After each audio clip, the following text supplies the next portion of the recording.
Ramadan is a time of reflection, solidarity, and community. One of the core values of the month for Muslims is to gather with family members for big meals and to stay connected with them. Yet for millions of people living in conflict zones in the region, Ramadan is not the same as before, and staying connected has become a lifeline. Several months ago, eSIM technology emerged as a game changer in one of the biggest current conflicts in the Middle East, the Israel-Gaza war. It offered seamless connectivity at times of prolonged communications blackouts that severed telephone and internet connections. So how has the eSIM business become a driver of connectivity, and how does the technology serve humanitarian purposes? This is Business Extra, and I'm your host, Cody Combs, and in this episode, we explore the intersection of connectivity and the human need of connection. Joining me today is Dina Tsybulskaya, a telecom titan and the driving force behind eSIM Plus, a virtual SIM company serving more than 3 million users globally. We'll gain some insights into the eSIM industry's growth, its impact on conflict zones, and how technology can potentially save lives and connect communities. Dina, thanks so much for joining us. Thank you for inviting. Hi.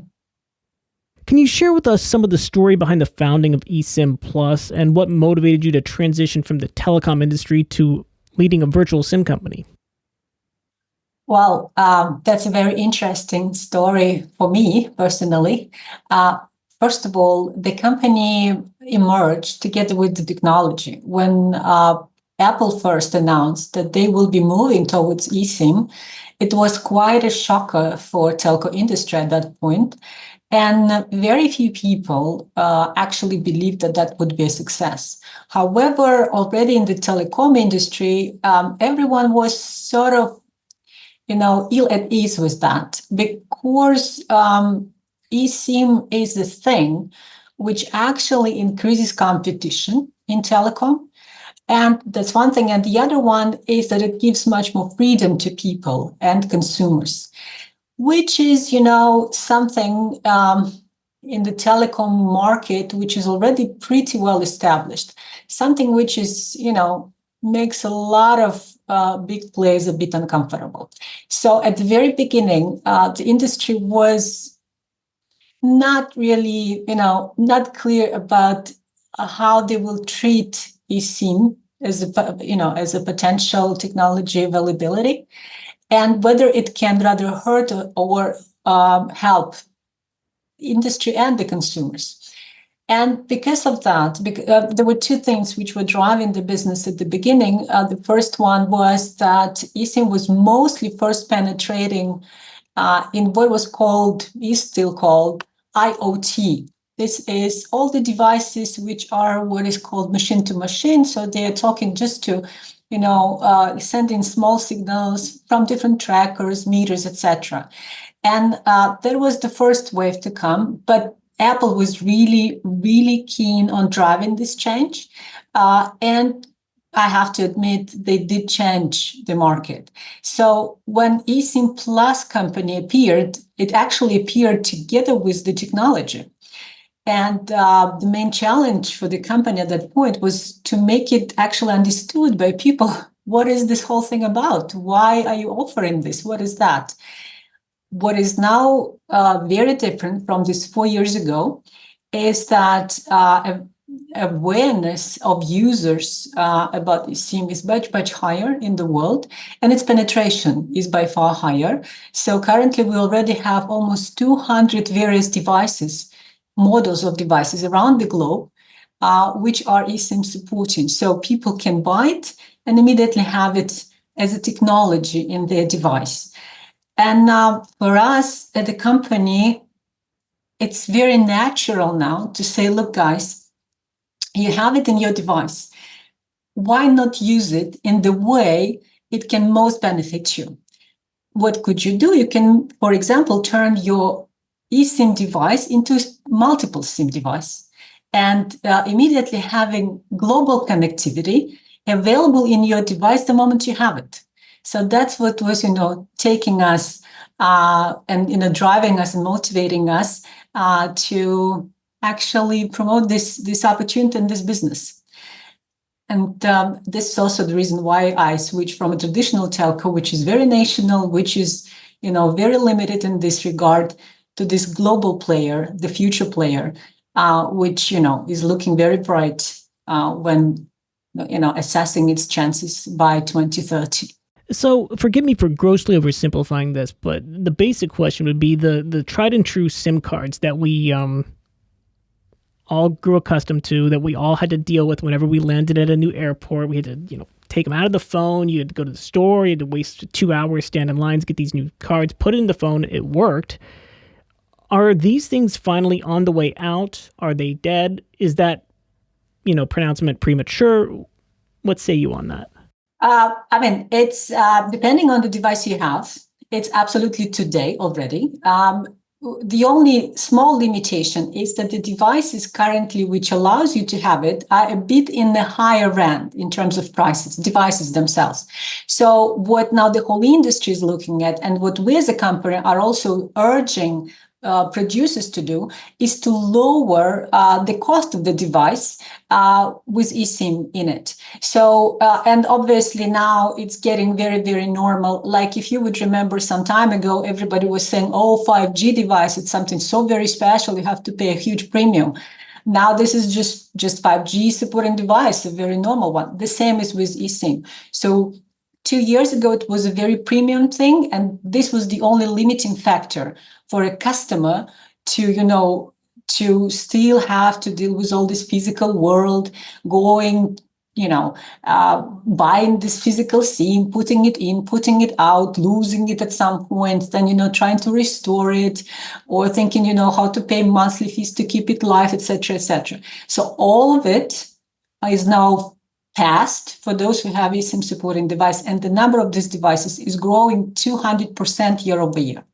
So, and the price is going down exponentially. So the estimation of the Global GSM Association, this is this big body which is regulating, everything which relates to connectivity. So they're saying that by 2027, already 80% of people will be using eSIM supporting devices around the globe, which means that, we are basically now talking about changing what has become our norm for the last, 20 years. So we were growing to learn how to use connectivity, how to be mobile all the time, then how to use the mobile data.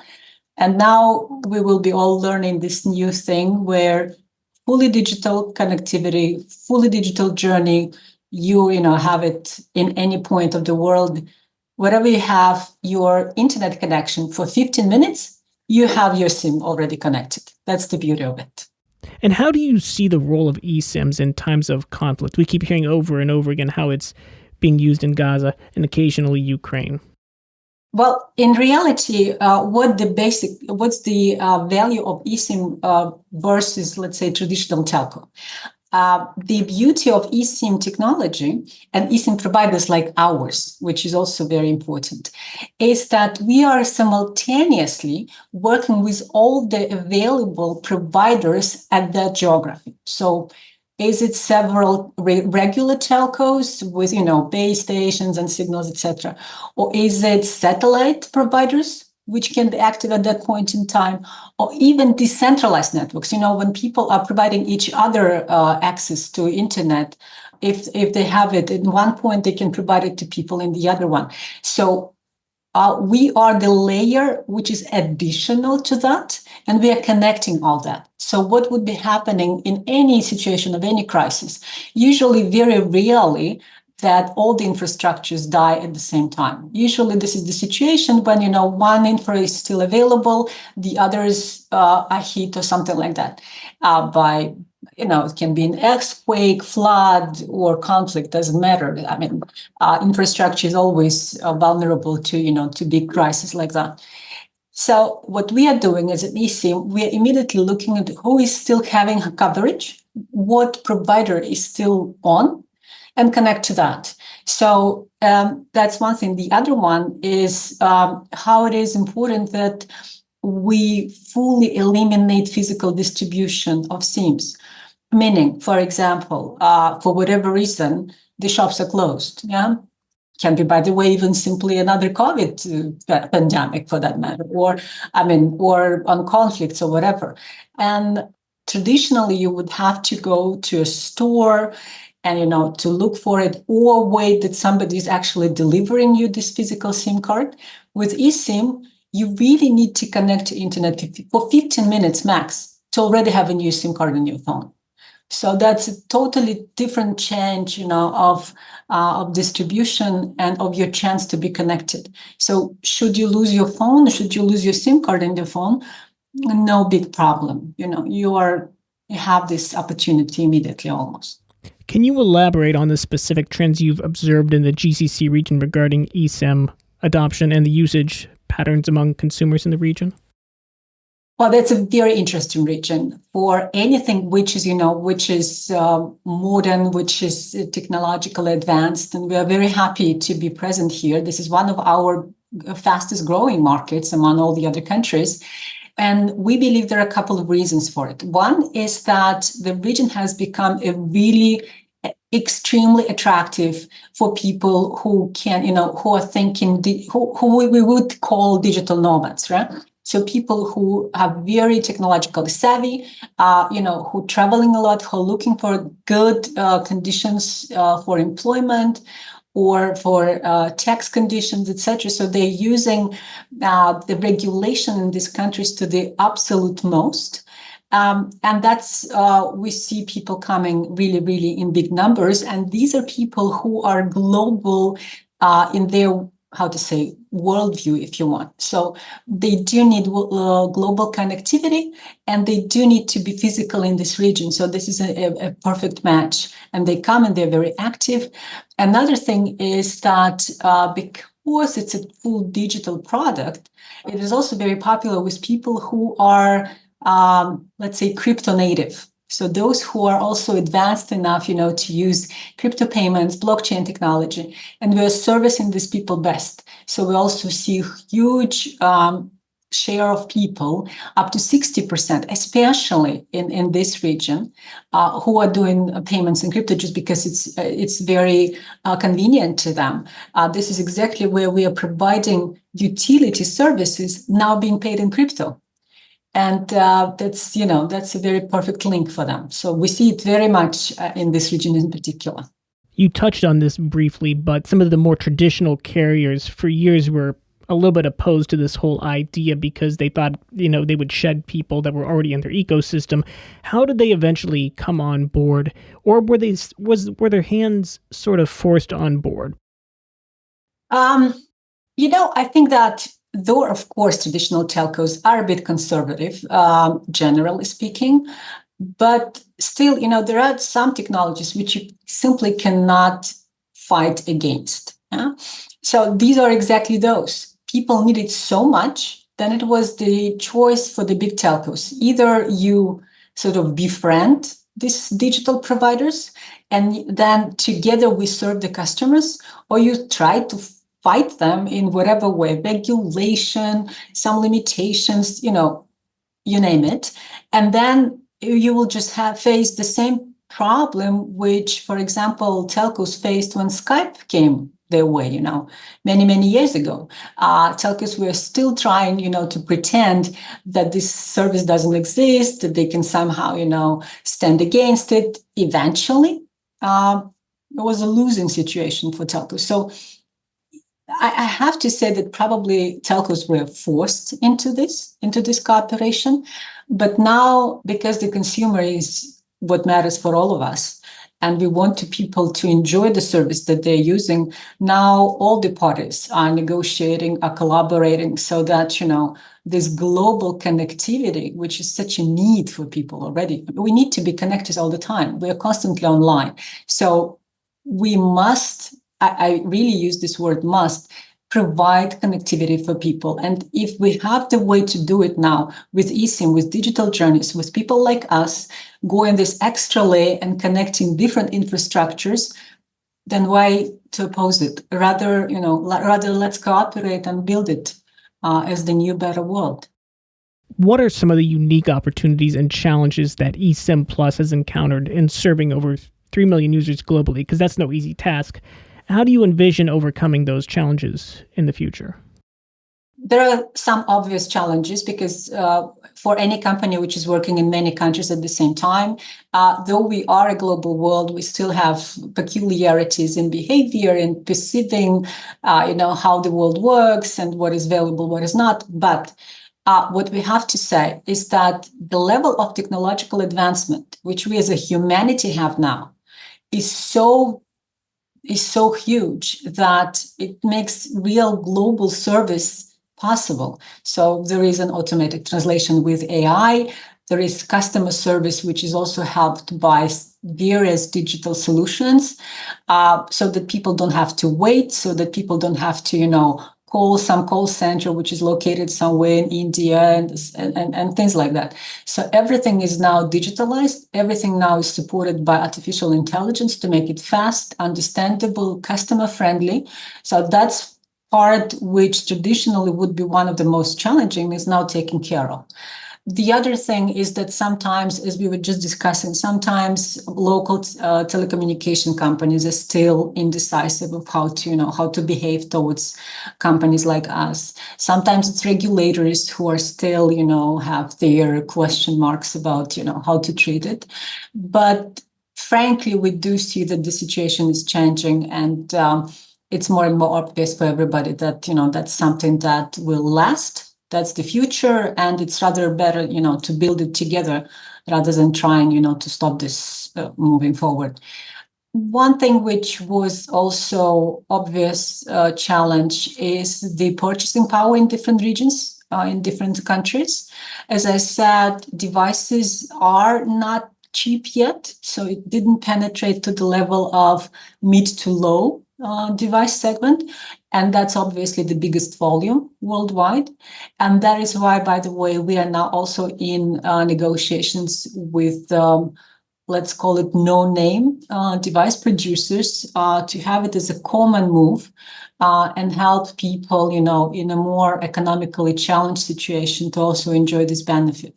And if you don't mind, I would use this opportunity and also, urge the producers to look into this segment as well, because that's the humane approach. We need to work and close this digital divide between different regions, between different social clusters. And now this is one of the ways we do it.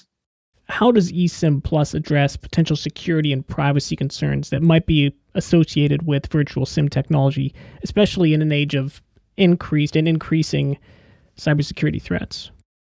Well, first of all, cybersecurity is something which is, was always the problem for telecoms. And telecoms as an industry is so well trained into security and privacy as a general approach. And probably only banking system is, can be compared to that. And because we are at the back end, we are cooperating with telecom companies of different sort. We have to comply, and we have to also, cooperate in the way that security and privacy is really taken care of, and it's put, at the center of this whole thing. What is also important is that we, being this digital company, are also looking into blockchain to have this additional layer of privacy and security guaranteed. We are now investing in what we call blockchain ID. It's because we have SIM, we have a number, we have person's data. We also would like to help him log it via blockchain and have his own ID saved like this forever. So that's also something that we are working on, and something that people using our services will have. Again, adding to the topic of privacy, of security, and of data safety for users. And although it might not be in your interest to want to answer this next question, to talk about it, do you see any rivals in terms of technology on the horizon that might, due to eSIMs, what eSIMs have done to the SIM card? Is there anything that makes you nervous? We are still too young to be nervous, but as technology is unfolding so fast, you always need to, look for it. But also on the other hand, connectivity is still a very heavy infrastructure thing. It still implies a lot of investment. It still implies a lot of work to be done. And also another thing which is also important is that we still depend on the what is called frequency or spectrum range. So it's something which is owned and managed by various governments, and it's a unique resource. So without which we cannot operate. None of us can operate. So because there are these two big things which are investment heavy, which are difficult to build, we don't see immediate substitution coming in. However, what we do understand is that you need to be flexible and cooperate with all sort of infrastructures available. That's, to me, is the guarantee of a business like ours to prosper. Because maybe you could remember when Elon Musk first mentioned that he's going to have satellites all over the globe. And the first reaction was like, oh, okay, so now all the telecommunication service is dead and it will be all supplemented by satellite, which is not happening. And what we do see happening is that also satellite service is now getting into cooperation with telco providers, traditional or like us, eSIM, to actually increase coverage and increase capabilities. So I do believe that where we will most likely see a challenge in payment opportunities, identification opportunities, customer service levels, customer friendliness, sophistication of the products that we provide. This is where the field will be for the competition and for the fight, and we're getting ready for it. And being digital native and coming from IT background versus regular telecom background, we are much better prepared for that. And this is, by the way, why I changed the sites, why I came to this, new IT world rather than staying with the old telco. Absolutely. Is there anything else I'm not asking about eSIM technology or eSIM Plus that you want people to know? Is there anything that I'm overlooking, a key element of this technology I'm not mentioning? Well, no. Basically, we discussed most of it, that, it's fully digital, it's available wherever you are.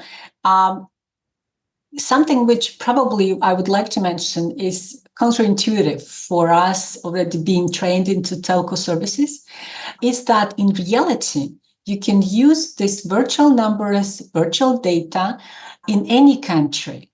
So you can buy a global package and using it in any country, regardless of where you are physically, in your home country or in whatever country you're visiting. And that's not something we are trained into, because telecoms were always very national, and we are thinking national. We are thinking within the borders. Yeah? But in reality, what we are doing, we're breaking these borders, and we're saying, no. Connectivity is a global, universal need, and it must be available where you're going. Seamlessly, at the friendly prices, no roaming, no overcharging. Just, take it and enjoy it. And if you're going for vacation with your family, or if you're going on a business trip regularly, for sure you must have this eSIM as your, let's say, default setting in your phone. And another thing, maybe just to dwell a bit, is that, again, it's a bit counterintuitive, that eSIM is working in your phone regardless of whether you have the physical SIM in it or not. Plus, it also gives you an opportunity to have multiple SIMs at the same time working in the same manner, which is also not something which we are trained into, because usually we would be buying a double SIM phone, double SIM smartphone, and then, choosing between the slots and making it complicated. Forget it. eSIM makes it so convenient that you can have, for example, eSIM Global from us in your phone, constantly active, and the local eSIM from the local provider, or physical SIM from your local provider, and have it running in parallel and using it at your convenience. So again, that's something which I guess will take a bit a while to understand in, let's say, majority of people, because the technological advanced people already, have it at their fingertips. but the bigger majority will probably still need to learn it. But that's coming for sure. I will say I have seen a surprising amount of significantly younger people using this eSIM technology, and they almost, because it's so seamless, I feel like, I'm a bit older, I feel like they almost take it for granted because they don't realize how complicated it used to be, that whole story. I told you used to have to wait in line at the airport, find the right card, you had to get the PIN, and they almost take it for granted. So that in and of itself. And you have to, take it out and then take it in. Yeah. And it may not fit, by the way. If you remember, there was micro SIM, nano SIM, and the whole range of SIMs. The youngsters do not value absolutely the technology. Progress is underway. That's it for this episode of Business Extra. Thanks so much for listening. Please remember to follow us wherever you get your podcasting content so you can receive all of our episodes as soon as they come out. This episode was produced by Doa Fareed and Aaron Mayers. I'm your host, Cody Combs.